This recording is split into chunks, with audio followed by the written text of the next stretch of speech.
આપ જોઈ રહ્યા છો સ્પાર્ક ટુડે ન્યૂઝ। નસવાડી તાલુકાની 246 શાળાઓના શિક્ષકોને એક શાળા દીઠ યુસીસીના 5 ફોર્મ ભરી બીઆરસી ભવનમાં સબમિટ કરવાના આદેશથી ખળભળાટ મચવા પામ્યો છે। એક બાજુ શિક્ષકો શાળામાં પૂરતા નથી, ત્યારે પરીક્ષા અને યુસીસી મુદ્દે સમગ્ર દેશમાં મોટો મુદ્દો હોય તેવામાં કામગીરી શિક્ષકોને કઈ રીતે સોંપી શકાય એક મોટો પ્રશ્નાર્થ છે। આ બાબતે તાલુકા પ્રાથમિક શિક્ષણ અધિકારીને પૂછતા જ સાંજ સુધી તપાસ કરી જણાવી અને મૌખિક જવાબ આપવાની માહિતી સામે આવી છે। બીઆરસી બીમાર હોય, હજી ઓફિસમાં આવ્યા નથી, તો આ ફોર્મ શિક્ષકો પાસે લોકોના અભિપ્રાયથી ભરાવા એ કેટલા યોગ્ય છે?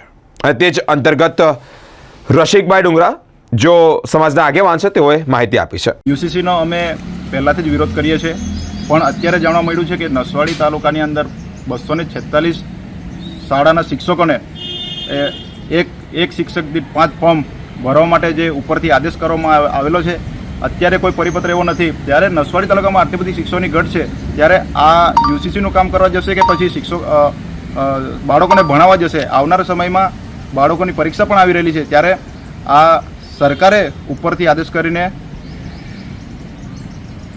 એટલે ઉપરથી આ સરકાર કરાઈ રહેલી છે કે કોઈ અન્ય અધિકારીઓ કરાઈ રહેલા છે એ અમારે જાણવું છે।